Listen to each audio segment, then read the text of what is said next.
pessoal, tudo bem? Na aula de hoje nós vamos falar um pouquinho sobre os princípios do magnetismo, a contextualização histórica e também um pouco da parte física relacionada a esse conteúdo. Vamos para o quadro que a nossa aula só está começando. Um dos primeiros pensadores a refletir sobre o magnetismo foi Tales de Mileto na Grécia Antiga. Mileto, utilizando um material chamado magnetita encontrado na ilha de Magnésia, na região da Grécia, percebeu que esse material, como o âmbar, possuía um certo tipo de característica de atração ou repulsão de outros materiais. No caso da magnetita, ela tinha esse contato de atração junto ao ferro. Tales de Mileto, percebendo isso, começou a fazer estudos em cima desse conceito de atração e de repulsão da magnetita em si. Após isso, veio o conceito do ímã, que é aquele que nós já conhecemos. De certa forma, para os gregos e para os primeiros pensadores do magnetismo, o que acontecia é que entre o ferro e a magnetita havia a emissão de um certo tipo de perfume, o que eles acabavam chamando de eflúvios. E estes eflúvios faziam com que, de certa forma, o ferro e a magnetita se atraíssem, ou seja, eles tivessem uma atração. E o interessante de pensarmos nisso é que imã, aimante, no francês, que significa a mesma coisa do que amante, do que um amor. Aquele perfume que era emitido pelo ferro e pela magnetita fazia com que elas se atraíssem, com que elas, de certa forma, ficassem apaixonadas uma pela outra. Os chineses também já tinham conhecimento desse material da magnetita, entretanto, eles não tinham conhecimento de uma aplicação muito específica para aquilo. Então, eles criaram o que hoje é conhecido como uma bússola, mas que na época deles era chamado de a colher que aponta para o sul. Era uma base e nessa base você tinha realmente uma colher ali apoiada, porém essa colher era feita de magnetita. E devido ao seu apoio ali, um contato muito pequeno com a superfície da base, os campos magnéticos da Terra eram capazes de direcionar essa colher, obviamente, para o sul. Eles conheciam esse conceito, porém não tinha uma aplicação muito exata para aquilo. Eles acabavam utilizando até mesmo como um truque de mágica para os camponeses e para as pessoas em geral. Tempos mais tarde, os próprios chineses conheceram alguns tipos de imantação de materiais. E esse processo de imantação, de produção de ímãs, era feito da seguinte maneira. Eles pegavam uma barra metálica, aqueciam ela a uma determinada temperatura e depois eles deixavam ela esfriar basicamente na mesma direção onde essa colher apontava, que para nós é uma direção norte-sul. Logo após esse material esfriar, ele se tornava então um ímã temporário, porque de certa forma as moléculas estavam organizadas nessa direção norte-sul. Esse processo de imantação atualmente não é mais utilizado. Mais próximo ao nosso tempo, William Gilbert reuniu todos esses conceitos trazidos pelos chineses, trazidos por Tales de Mileto e por tantos outros pensadores e por tantos outros pesquisadores em um livro só. E esse livro se chamava The Magneté. Esse livro consistia em unir todas essas informações já descobertas e até mesmo algumas outras informações que acabaram sendo perdidas com o tempo. William Gilbert foi uma das primeiras pessoas a afirmar que a Terra poderia ser um grande ímã. Como que ocorreu esse pensamento para o William?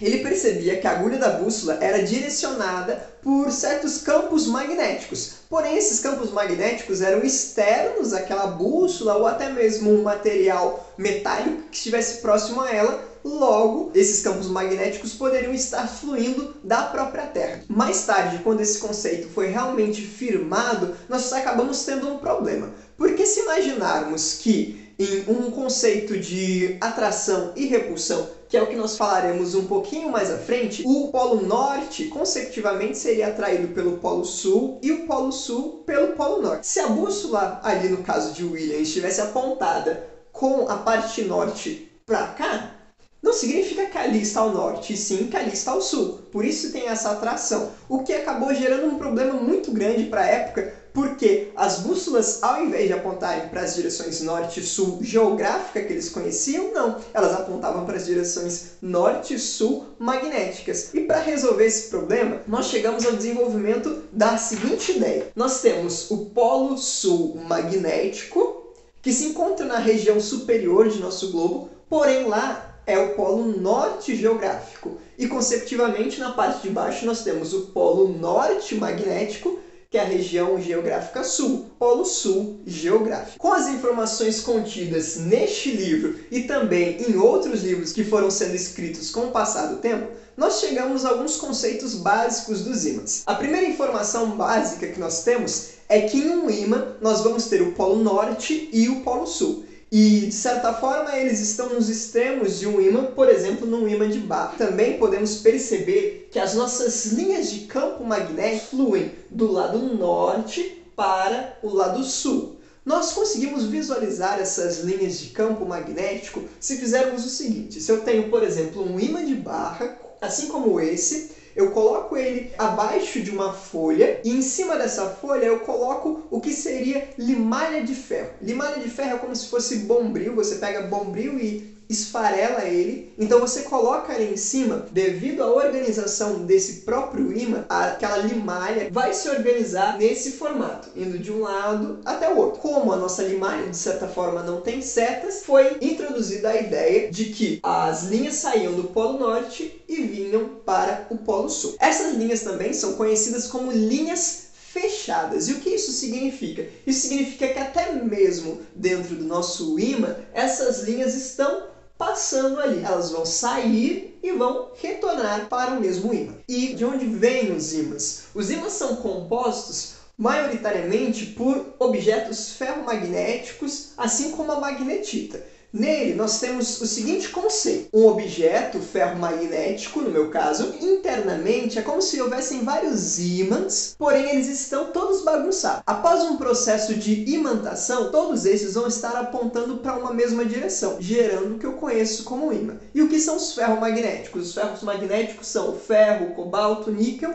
e algumas das suas ligas. E quais são os processos de imantação? Eu tenho a imantação por indução, ela ocorre da seguinte maneira. Se eu tenho um ímã e uma chave, ao apoiar esse ímã em uma das extremidades dessa chave, a outra extremidade, consecutivamente, também estará em um processo de imantação. Eu poderei pegar essa outra extremidade e ali fazer a atração de uma moeda ou algo do gênero. Nós também temos imantação por atrito. Esse é um experimento muito comum e até mesmo conhecido nas escolas, onde você pega uma agulha e um ímã e você passa aquele ímã diversas vezes na mesma direção daquela agulha. O que vai acontecer é o seguinte, nós temos essa total desordem dentro das partículas da nossa agulha e conforme eu vou passando aquele ímã, elas vão se organizando numa mesma direção. O processo de aquecimento foi aquele que eu expliquei com os chineses e, por fim, temos o processo de eletrização. Você pode pegar um objeto metálico, um objeto condutor e eletrizá-lo consecutivamente, ele vai se tornar um ímã. Os ímãs também possuem uma interação entre eles. Então eu tenho um ímã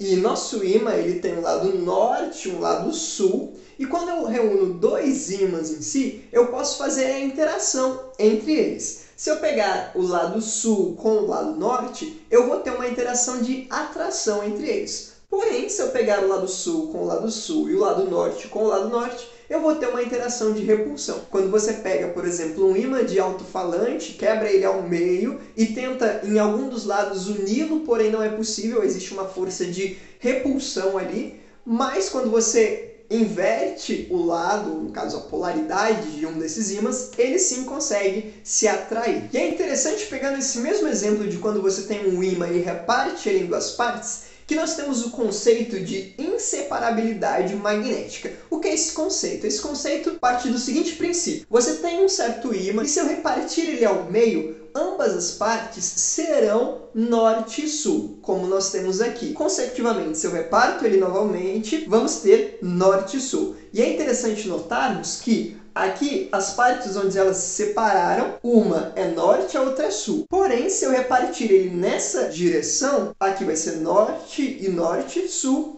e sul. Esse conceito de inseparabilidade, ele também gera a ideia de que por mais que eu pegue a parte mais norte possível e reparta ela, ela ainda será norte-sul. Ou seja, eu não consigo ter um monopolo magnético. O que seria um monopolo magnético? Eu ter um objeto ferromagnético que ele seja apenas norte ou apenas sul. Todos os objetos ferromagnéticos, todos os ímãs são norte e sul ao mesmo tempo. Bem, pessoal, essa foi a aula de hoje. Espero que vocês tenham gostado, espero que vocês tenham entendido. Se você é um dos meus alunos, agora você tem uma série de exercícios para estar resolvendo. Se você é um professor que está acompanhando essa videoaula, pode utilizá-lo no seu material e também nas suas aulas, não esquecendo de deixar a referência do nosso canal. Até mais!